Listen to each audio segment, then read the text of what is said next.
Hello dear friends, एक बार फिर से स्वागत है मोटिवेशनल कहानियों में। हमारी जो आज की कहानी है वो है राज्य का उत्तराधिकार। चलिए कहानी शुरू करते हैं। एक राज्य में एक पराक्रमी राजा का शासन था। उसके कोई संतान नहीं थी। बढ़ती उम्र के कारण राज्य के भावी उत्तराधिकारी को लेकर वह अत्यंत चिंतित था। अनेक वैद्यों को दिखाने के बाद भी वह संतान सुख से वंचित ही रहा। अंततः उसने राज्य के ही किसी योग्य नवयुवक को राज्य की बागडोर सौंप देने का निश्चय किया। भावी उत्तराधिकारी के चयन हेतु उसने योग्यता परीक्षण का आयोजन किया। इस हेतु एक शानदार महल का निर्माण करवाया गया। महल के दरवाजे पर गणित का एक समीकरण अंकित कर पूरे राज्य में घोषणा कर दी गई कि राज्य के सभी नवयुवक महल का दरवाजा खोलने के लिए आमंत्रित हैं। दरवाजे पर अंकित समीकरण हल कर दरवाजा खोले। जो दरवाजा खोलने में सफल होगा उसे महल उपहार स्वरूप प्रदान किया ही जाएगा और साथ ही राज्य का उत्तराधिकारी भी घोषित कर दिया जाएगा। घोषणा के दिन से ही उस नवनिर्मित महल में नवयुवकों का तांता लग जाता है। सुबह से लेकर शाम तक नवयुवक वहां आते और दरवाजे पर अंकित गणित के समीकरण को हल करने का प्रयास करते, किंतु आश्चर्य की बात थी कि कोई भी उसे हल नहीं कर पा रहा था। कई उसे लिखकर या याद करके जाते और घर पर उसका हल निकालने का हर संभव का प्रयास करते, किंतु फिर भी वे असफल ही रहते। कई दिन बीत गए। राज्य के बड़े से बड़े गणितज्ञ भी उस समीकरण का हल निकाल पाने में असमर्थ रहे। तब राजा ने दूसरे राज्यों के गणितज्ञों को आमंत्रित किया। दूसरे राज्य के गणितज्ञ आए और गणित का समीकरण हल करने लगे। जैसे जैसे दिन ढलता गया गणितज्ञ एक एक कर वहां से जाते गए। अंत में मात्र 3 लोग शेष बचे।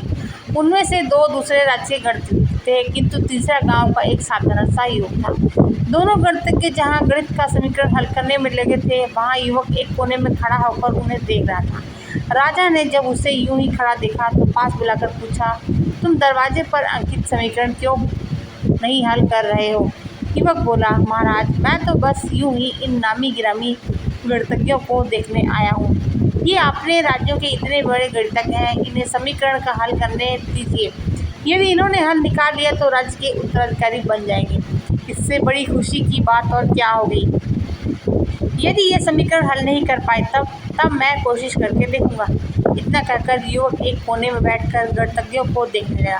पूरा दिन निकल गया और शाम गिराई, किंतु दोनों गणितज्ञ समीकरण हल नहीं कर पाए। उनके मस्तिष्क में पूरे दिन मात्र एक ही प्रश्न घूम रहा था कि आखिर इस समीकरण में ऐसा भी क्या है, कैसे ये हल होगा, कैसे महल का ये दरवाजा खुलेगा। पूरा प्रयास करने के बाद भी वे समीकरण हल नहीं कर पाए।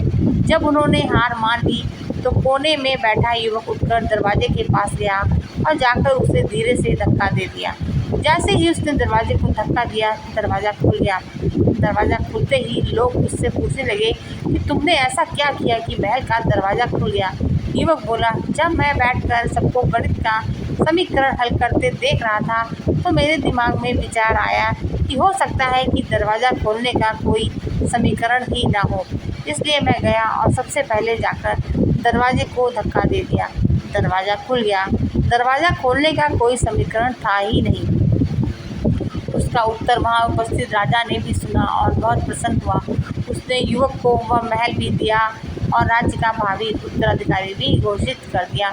तो फ्रेंड्स, ये कहानी हमें कुछ सीख देती है। सीख कहती है, ज़िंदगी में हम कई बार ऐसी परिस्थिति में फंस जाते हैं जब हमें लगता है कि हमारे सामने पहाड़ जैसी समस्या है, जबकि वास्तव में कोई समस्या होती ही नहीं है, या होती भी है तो बहुत ही छोटी सी, लेकिन हम उसे बहुत बड़ा बनाकर उसमें उलझे रहते हैं।